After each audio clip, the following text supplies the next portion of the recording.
when you talk about like you want a soft, gentle man, I'm like, you don't. Like, I'm not talking about soft as in I don't stand up for myself. I'm talking about soft as a man who has emotional intelligence, somebody who is not afraid of emotion. Yeah. I don't want to be the crazy, but I'm never gonna be that soft. I'm never gonna be that person who doesn't stand up for what needs to be stood up for.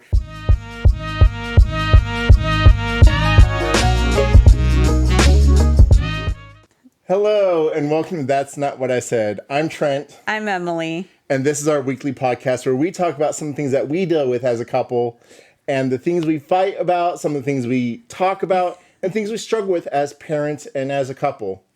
So, babe, I'll let you get into what is today's topic. Okay, so I have been reading, I was watching on Netflix A Discovery of Witches, right? And if you guys haven't seen this, I highly recommend it. But I've been watching it as like my go-to escape from the day, just unwind. I like it. Yeah. And recently, you've gotten tired of me watching it on repeat. And so I downloaded the book because I was like, I love the TV show. Let me read the book. I've never read the book. Yeah. So I downloaded the book, A Discovery of Witches. I believe it's by Deborah Harkness. No idea. But no idea. Anyway, I'm trying to give credit where credit's due. Anyway, so I'm reading the book. And for those of you not familiar, it's about a relationship between a witch and a vampire, right? Totally realistic. But as I'm reading the book, I really don't like the vampire character. He's a very different character in the book than he is in the movie. Uh-huh. And it's just turning me off, right? Yeah. So you and I were kind of discussing like why I wasn't liking the vampire character in the book, right? I was getting why you don't like the vampire character, but go ahead. Yeah. So in the TV show, the vampire character is just more emotionally expressive. Uh-huh. He has his vampire qualities, so he's a little bit reserved and stern, but he's also very warm and kind.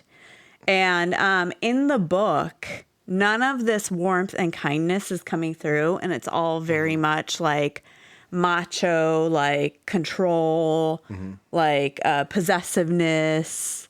Yeah. And I'm just like not feeling totally it. Turned off by it. Yeah. And so that brings us out to today's episode topic, which is hard men versus soft men. And we've had this topic a lot because you always tell me you could be softer. You could be a softer man. And I'm like, no, I couldn't, because one, you would have never gotten with me if I was a softer person. Two, you wouldn't have. And we'll talk about that, like, because I'll talk about like what I envision soft men being. Yeah, I think we need to like level set and explain what we're talking about when we use those terms, right? Yeah, of course we do. Like, to us, what is soft and what is hard, right? But also, like, again, like, are there places for both traits? And absolutely, there needs to be. In today's society, in most families, there needs to be a give and take. But I when you talk about like you want a soft, gentle man, I'm like, you don't. And then not only that, there have been many instances in our life where you have said, not where you've said, but where you've demonstrated, hey, you could have been a man right there. Why didn't you? I have never. That is a lie. That is a bold-faced lie. That is not what I said. We are on the internet for the entire world to see. Hashtag that's not what I ever said. You've never said that. But your actions after the fact. No, I have never told you need to be a man. You've never said that. But your actions after the fact have been, why didn't you fight for that? Why didn't you stand up for that? Why didn't you Why didn't you do something that you expected me to do as a man? Please give me an example. Standing up for our kids at school. Whoa. When have you never...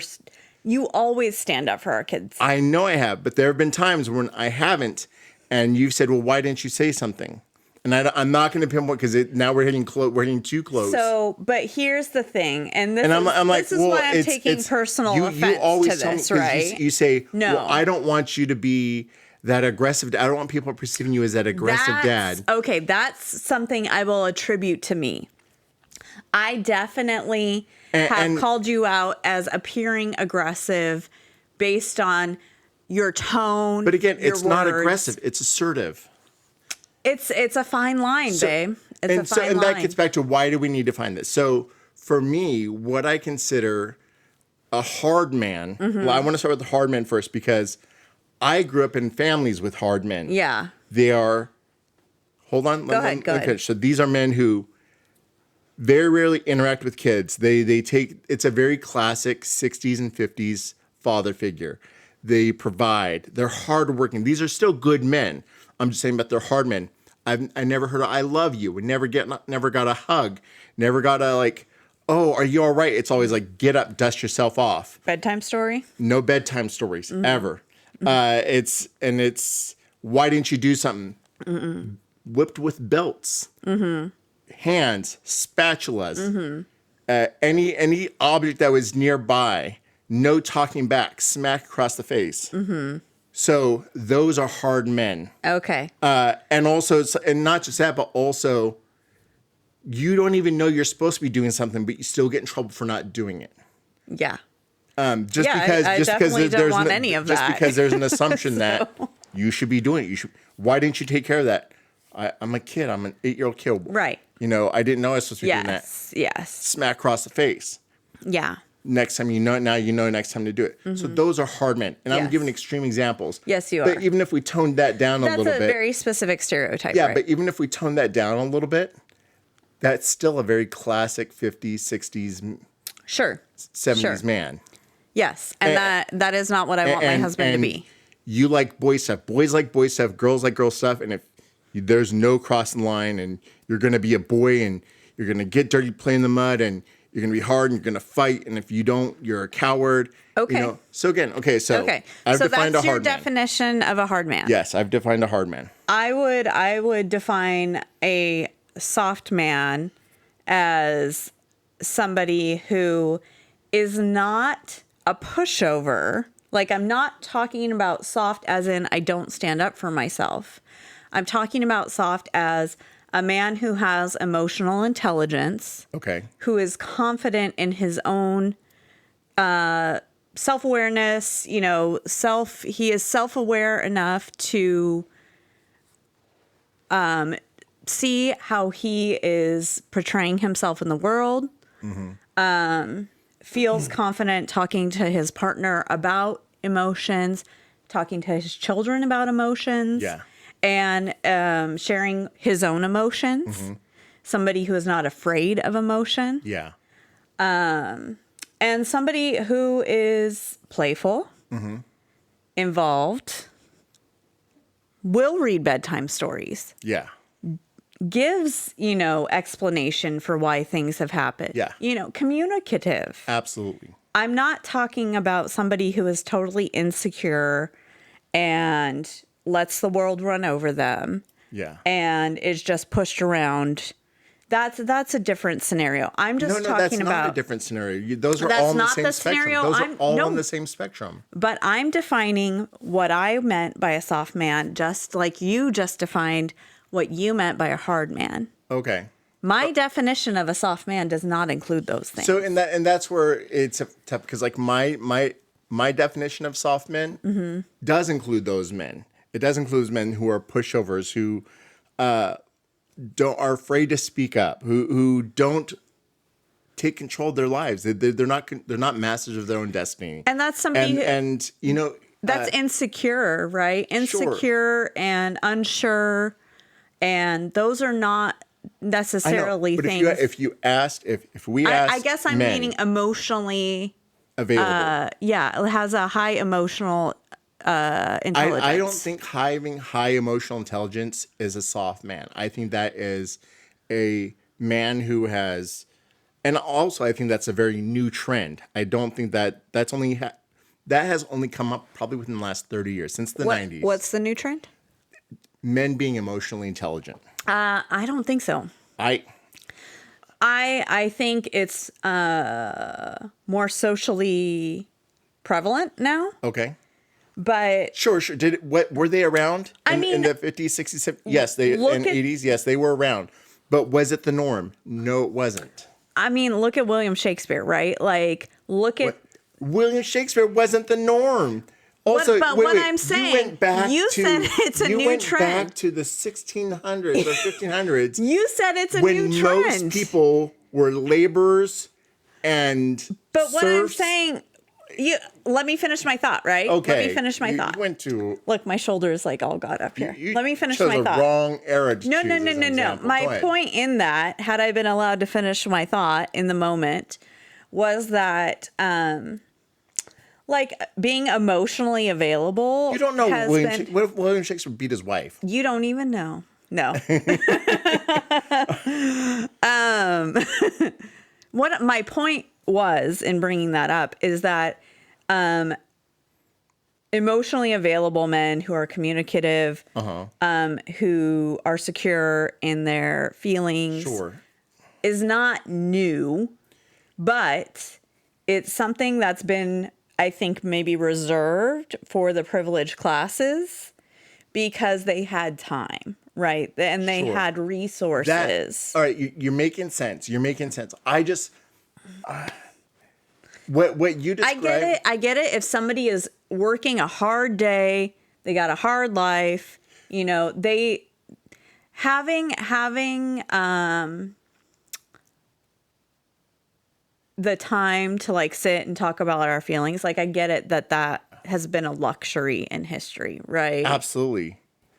But nowadays we live luxurious lives. So it's just funny because if you were to say, ask me, obviously you are asking me, but if we were to survey 95% of the men I know, they would describe a soft man as someone who's, you know who it is?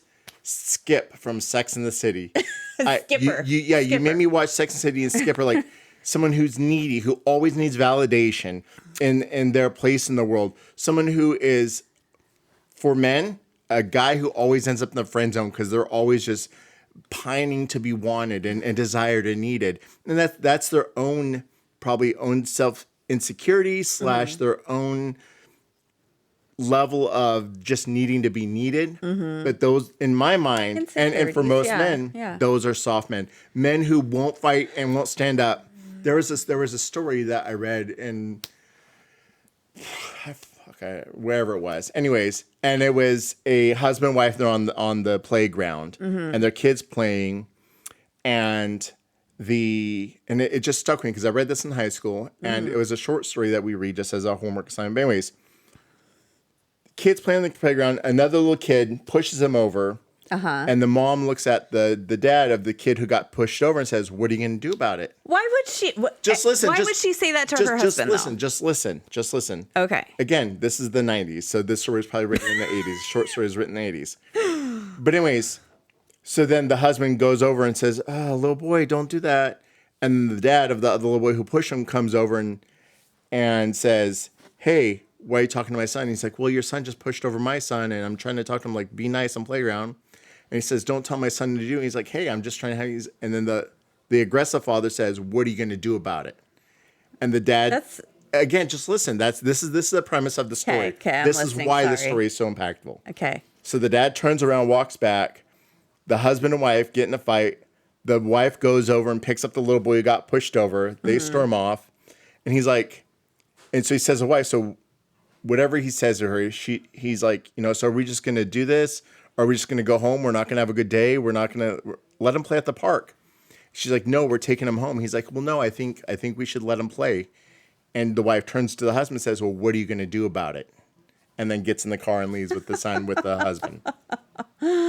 So that story was so impactful. I remember it because I was like, that's a catchy story. That's a soft man. And I remember, and it stuck with me in high school because I was like, that's a man I never want to be. But also, I played football. I was shuffled from house to house. I was in crazy environments and abusive households. Mm-hmm. But I just remember, I don't want to be the crazy but I'm never gonna be that soft. I'm never gonna be that person who doesn't stand up for what needs to be stood up for. And have I been perfect? No. There have been times where I'll go down fighting now, but as a kid, when you're learning to be a fighter, Of course. there's times when I've passed up opportunities where my friends have got hurt or my friend got jumped and I didn't do anything and it stuck with me. And that I was only 14, but it still haunts me. And I mean, I think we need to give ourselves grace for being in complex situations, right? Yeah. Nothing is ever black and white. There are always shades of gray and learning opportunities and things like that, right? But these are the scenarios that shape hard men, though. These are the kind of scenarios that shape hard men. And so here's the thing is like, okay, so I get what you view a soft man to be. Yeah. That clearly is a very different definition than mine. Also, that story you told, like, I don't think people are being very fair to that man in that story. Well, and that's example though. Because he's also like teaching. Why would a dad come up to another dad and be all like aggressive and be like, "What are you gonna do about it?" Like that guy is like a bully, right? But again, not cool. As a woman, Not you cool. probably have never faced those people. As men, we have faced those men all the time growing up. As a wife, like if I saw something happen to our child, I would never turn to you and be like, "What are you gonna do about it?" No, but you have said, "Well, then don't worry about it. I'll call your brother." Same situation. First of all, that wasn't about our child. That was about a but bicycle tire. Same type of stuff though. It's the same example of where where you say, "You know what? Fine, don't do it. I'll call another man to take care of the labor thing that you should have taken care of." Okay, if we're gonna get into this, then we can tell the story about the refrigerator and the dolly. Yes, fine. Because you also are somebody who is not going to be swayed if you don't want to do something, right? I will do something for you, but I will do it in my time, especially if it's something. So this is why Trent has to be married to like a strong feminist woman because you being a feminist strong woman is also why I told you to go ahead and do it yourself then. If you want it done, do it yourself. So if you want it done so urgently, do it yourself. No, so there was a situation early in our relationship and I had when we started dating, I had previously been in a 5-year relationship. And it had been about 6 months that I was single, right? So I was very used to being in a long-term relationship and like the way my ex operated, right? So I'm still unlearning old habits. Yeah. Also, I also want to preface, you were living in my house. We weren't married. We were only dating for like 6 months. I was helping you. You were not paying any bills. You were not doing anything other than being a cool, awesome girlfriend. I was being an incredibly charming housemate. And you were hell-bent on moving a fridge from outside to inside. Trent was in the middle of redoing his kitchen. And the old refrigerator was still in the kitchen. Yeah, and it was an old, janky, like 1983. Yeah. Top and bottom. It was a very old, very bad refrigerator. Yellow tan, plastic wood grain door strip. Yeah. In 2011. Yeah. Or no, this was 2013. Yeah. So. No, it was 11. It was 11. Okay. So, anyways, I'm cleaning your fridge. And I noticed that all the way around the rim of the fridge where the seal. Elastic, the seal is, it's all mold. It's not mold. It's just dirty. I was cleaning it. It was mold. It was fuzzy mold.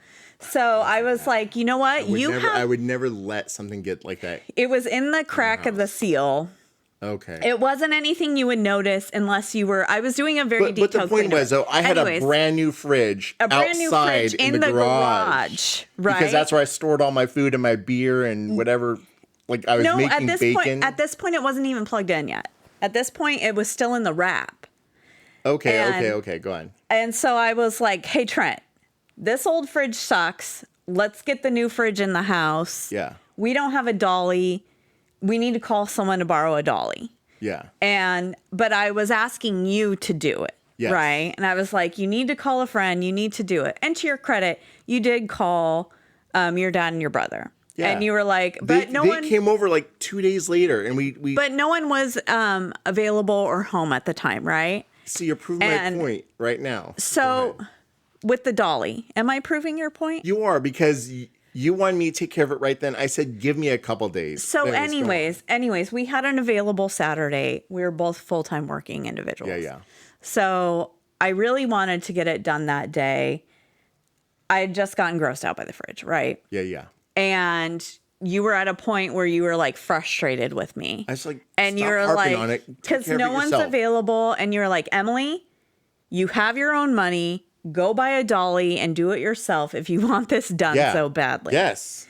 And it was like an epiphany moment for me. You were being kind of a dick in the moment. Yeah. But for me, I was like, oh yeah, I have my own money. Like, I can do this with a dolly. Yes. I'm going to do it. Yeah. So I did it. I went and I got a dolly and I did it. Yeah. And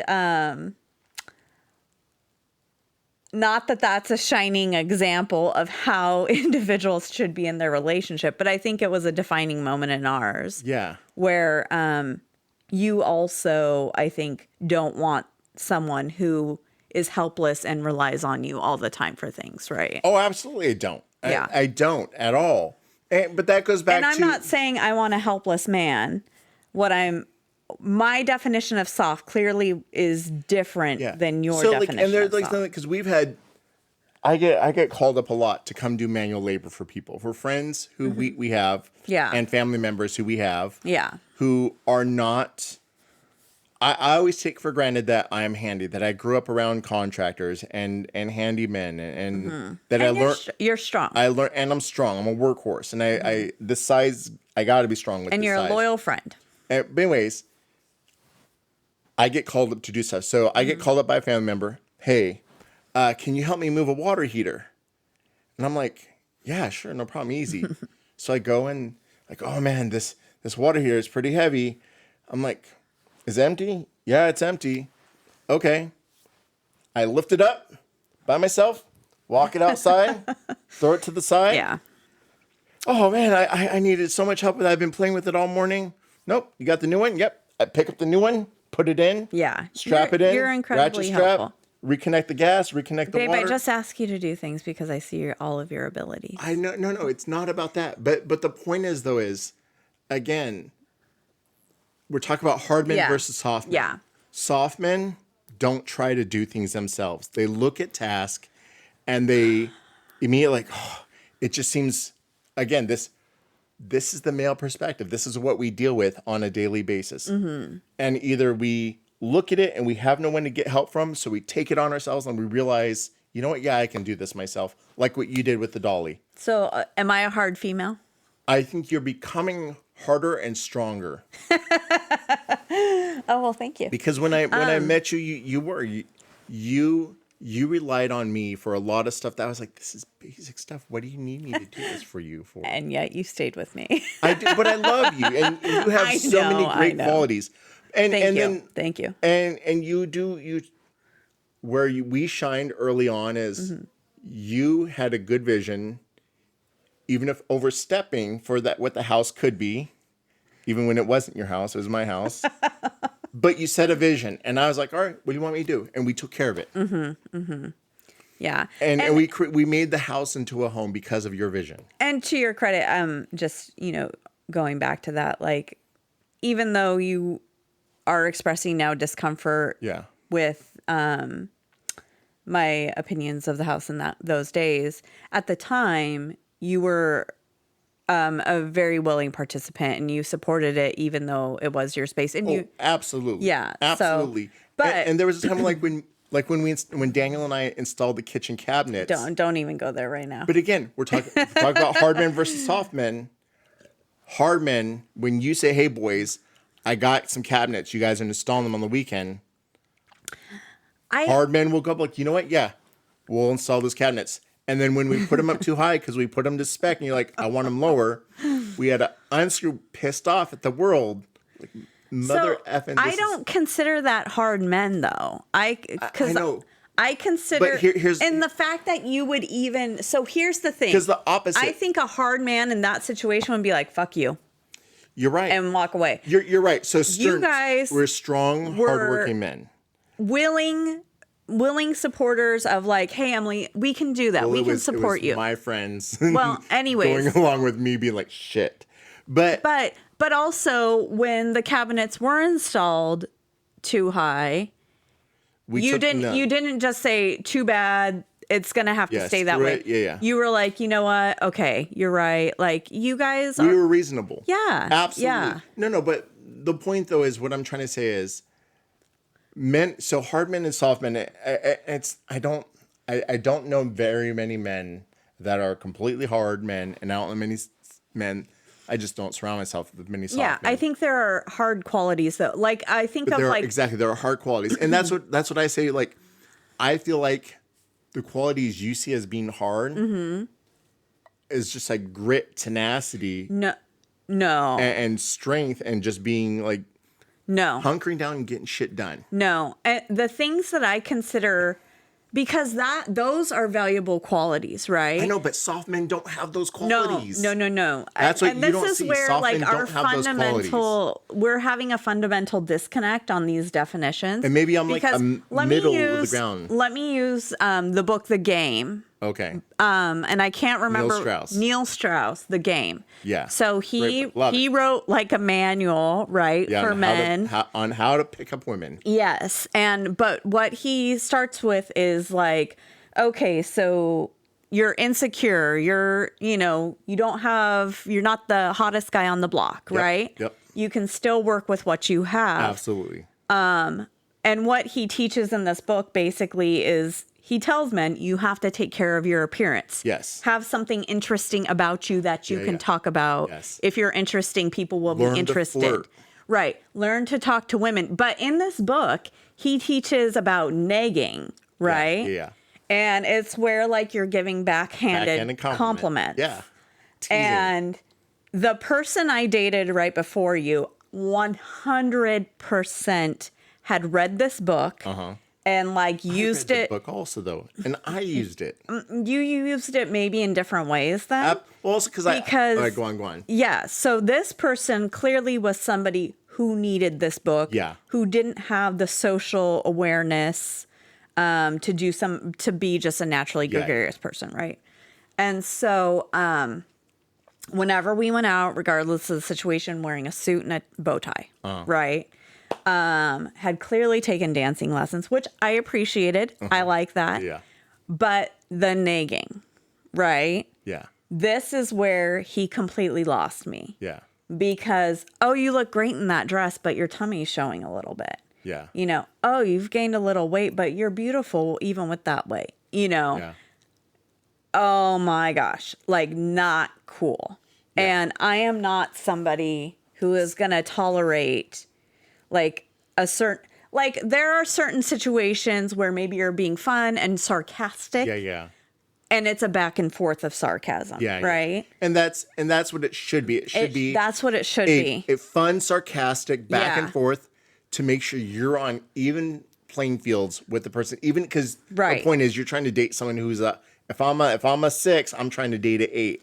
Well, and I want to make sure that I get up to perception. There's a certain like misperception of reality in that book too, right? Sure. But anyways, the point being is like he kind of gives the guy book. He was always putting you down, and it just turns you off. But there's like this machismo to it, right? Yeah. Of like, oh, I'm hot stuff, blah blah blah, and I just don't see those being hard men. But I think those are it's like a putting on like a hard bro overcoat, right? Is kind of like what I read it as. And it's covering insecurity. So to me, Okay. guys who are like overtly like machismo, Yeah. who are compensating for unaddressed insecurities Sure. are like, that's a hard man, and that's what I don't want. See, I don't consider those hard men. I don't think they're soft either. I think those are just men. They're who like are just walking around like bulked up, like, trying to- and that's the vampire in this book, right? Yeah, like, yeah. he is possessive of this witch with no Yeah. existing relationship of this witch, and that's where like, and he's like walking around like he's like, oh, I'm so possessive of her, but Yeah, I yeah. don't have any relationship or any reasoning to be possessive other than I'm a vampire and it's my nature and it's creepy.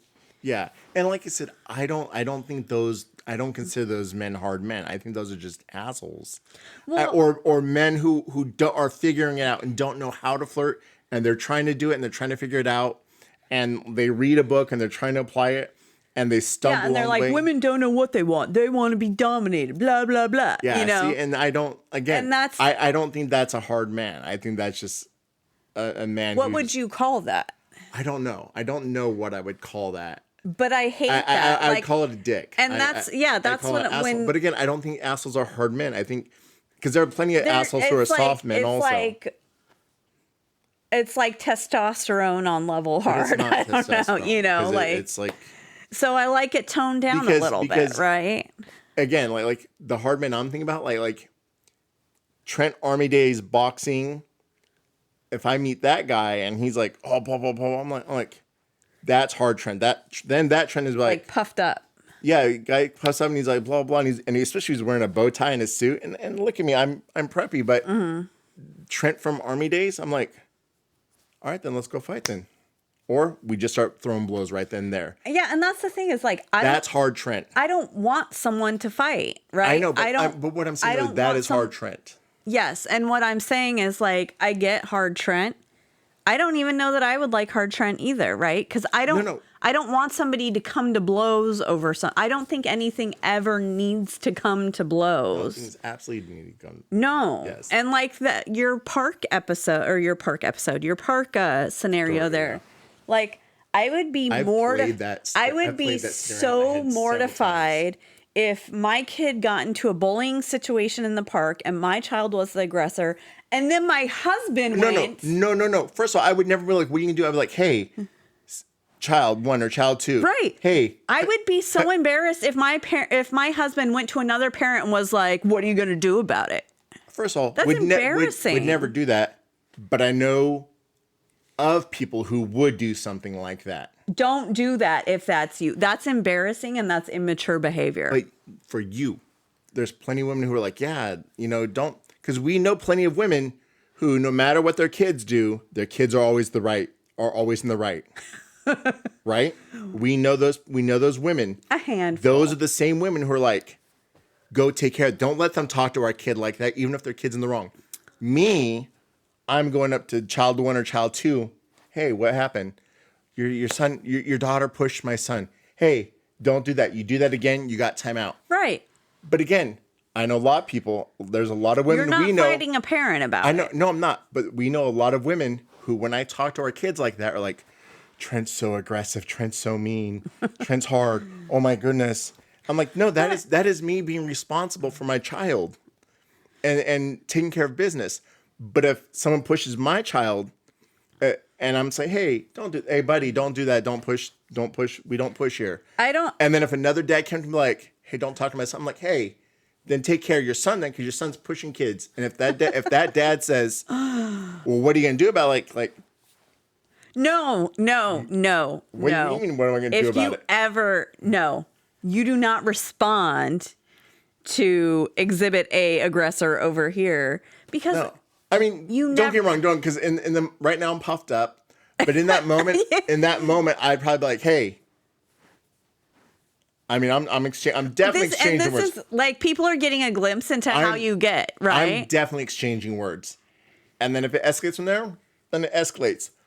But I'm definitely pulling our children away. Of course. And getting him out of the threat zone, getting him out of the area of threat. And you got a little puffed up there. Yeah. And but now that I'm a father, that's your natural reaction. But I think in real life, now that I'm a father, I get the children out of the area of the threat. Yeah. I remove them from the threat. I think you have an idea in your head. And then calm down. About like, oh, I do because this. I'm fighting two Trents. I'm fighting old Army fighter Trent and Trent, who's now a suburban soft dad. Like, and me and the guys we talk about all the time, like, we used to be able to throw blows. I got maybe a good solid 30, 60 seconds of fighting me before I'm huffing and puffing and be like, oh man. And but I also know that other dads are in the same boat as me. Well, and I think this is like, at least among my female cohort that I talk to regularly, like, this is the disconnect, is like, men always are like thinking back to like their young buck days. Our prime, yeah. Right? Yeah. And they're always 27-year-old Trent was 210 pounds. Yeah. And like I love 27. You and your peers, you kind of glorify being able to like, and you were in the military, right? Yeah. So you glorify being able to defend. Yes. And with physical force, fit right? To fight, yes. You're always ready to fit to fight. That is not something that I think me and my female peers, your peers, your group would value. I don't value that. Bullshit. I call bullshit on no, that. No. If you want to know why, bullshit. You want to know why? Here's why. I don't need you to fight. This goes back. Yes, you do. No, I It's don't. no longer physical fighting. Now it's emotional fighting. The same person who physically fights is the same person who emotionally fights. I think people who extent. emotionally fight, I've never physically fought, and I emotionally fight all the time. If someone started handling our daughters, you would not physically fight? What's the point of physically fighting? You don't need to physically fight to take someone away from a situation and remove yourself. My. What am I going to physically fight? If someone's trying to take our child. I take the child. But then they start hitting you and hitting the child. What are you going to do? You're not going to fight back. Of course, I'm not going to let somebody take our child. I just want to know now, you're going to fight back.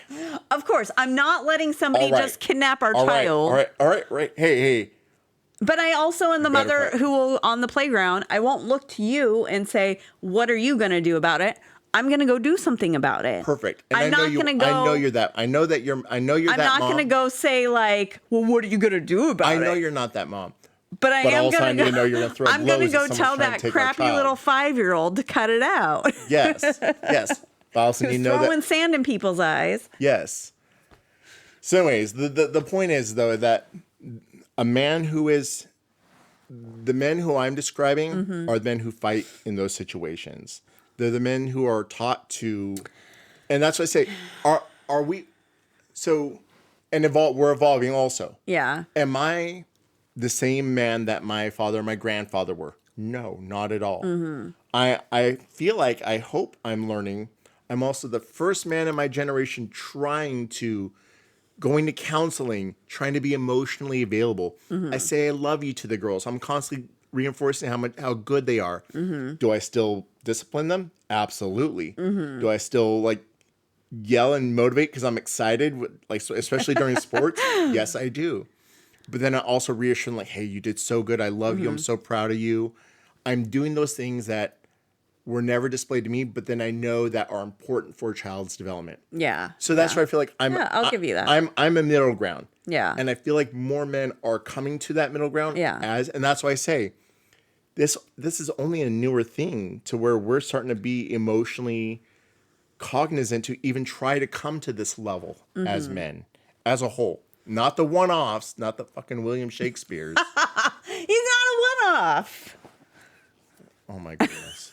So anyways, but we're trying to be better. We're trying to be better than our parents were. We're trying to be better than our fathers and our grandparents and our great-grandparents were. Yes. I mean, also like my great-grandparents and my grandparents they were in internment camps and they were farmers and they were hard salt of the earth people. Yeah. I love my grandfather, but my grandfather that I knew was not the man that raised my father. Yeah. Yeah. And I mean, to that point too, I think there is a lot of like, we have a flexibility and a freedom of our time and a food security, income security that our grandparents and their parents like really didn't know. They had right? to fight for everything they had. Yeah, yeah. And it was really, I mean, because I come from a farming background as well, right? Yeah. And it truly was like, Yeah. And I remember my auntie, my grandfather's sister, would always say we worked 7 days a week. The men got up at 5, worked on the farm till 7, then went to their day jobs. yeah, Worked all day, and then came home and worked the farm from 5:30 or 6 till 7 or 8. And then that's when they got to rest.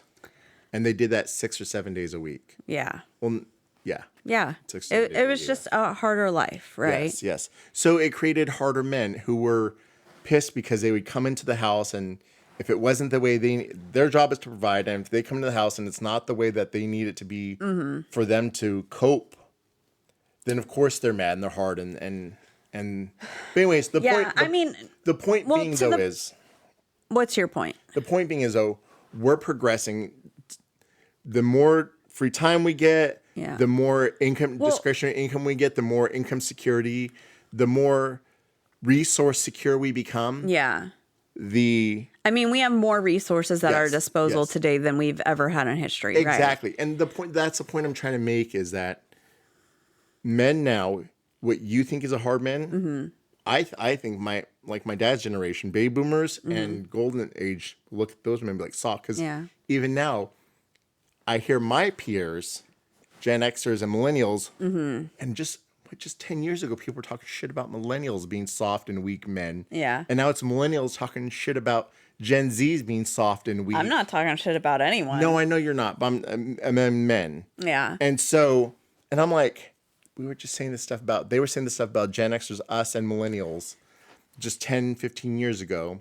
Yeah. And so, but again, I think it's because we're becoming more emotionally intelligent. I think we're becoming more connected to our families. We're trying to be better than men. Destigmatizing counseling. We're trying to, well, I don't know about that, but to some extent. I think we've come a long way. To some extent, yes. To some extent, yes.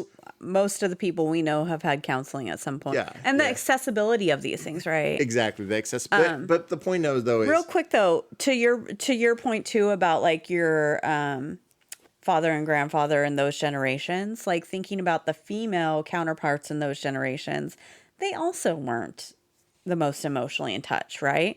Even if women had more of a caregiving role, they still weren't emotionally available as mothers are today. Yeah. So the pattern kind of follows, I think, equally within the sexes. Like, because I have personal anecdotes as well. It's like mothers abandoning their children, the same as fathers abandon them. So, and that's a whole, it's another topic. Point being, I think that like life generationally speaking, life was harder and people were just, women might have been allocated to certain caregiving roles. Doesn't mean they were better caregivers or equal caregivers to what we do today. Yeah, exactly. So, back to my book, I'm a little bit frustrated too because a vampire never dies. Vampires are independently wealthy. They have all this time. I mean, this guy has a library that is centuries old. What's this have to do with talking about the William Shakespeare's, man, right? Like, a vampire should not be a hard man. A vampire should be one of the most emotionally intelligent and understanding men because they have all those time and resources. The vampires are murderers. They hunt animals. No. They've switched, babe. They live on nuts and berries and deer. Okay. Red deer. Okay. Yeah. So, point being, hard men versus soft men. I don't think you would really want a soft man. But also, your definition of soft man is different than your definition. Is different than my definition. Yeah. And you're right. Like, I think everyone wants a partner who is emotionally secure, self-aware, self-confident. Yep. And again, like that's patient. Yes. Kind. And I'm like I said, I feel like although you say I could be softer.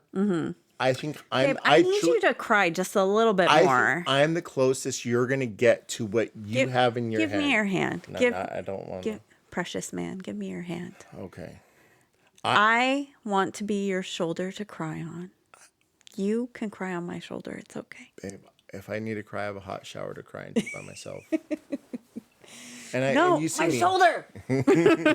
So like I said, I think I'm the closest you're gonna get to what you want. I love you. You're good just the way you are. I know you love me. I know you are. But again, I think there's a lot of women out there who love harder men than I am, and I appreciate those women. And I think there's a lot of women out there who want men who are truly soft, like what I would consider a soft man. Mm-hmm. And good for them. I hope they find those men. I'm not going to knock soft men. I think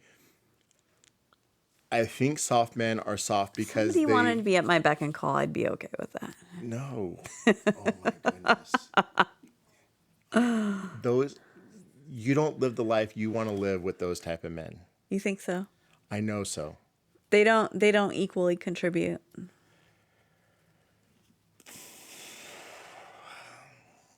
Babe. Do they send me flowers? Simp is a term for a reason. But anyways. But I don't know. I don't even know what that means though. So okay, look it up. All right. Well, I like gentlemen. Yes. I like men who are sweet to animals, kind to animals. Kind of sweet. I'm not saying hard men. No, hard men are kind of sweet to animals. Are they? Yes. Okay. Oh, absolutely. Okay. Is this what a hard man does? Okay. That's not my definition. Every hard man, and why do you think almost all hard men have dogs, like companion dogs? Like, anyways, I feel like we talked this topic to death. Anyways, I don't know that we're getting anywhere with this, but this was an interesting discussion. It was interesting. So. It was a good topic. It was something that we'd been talking about for a long time. I'm glad I'm not married to a vampire. That's all I can say. Okay. Thank you all for joining us.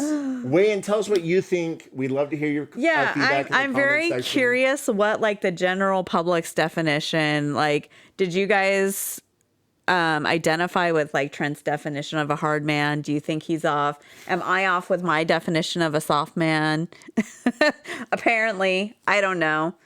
But anyways, I'm curious to hear what people think on this.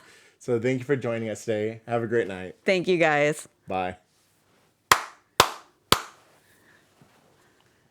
48 minutes. All right.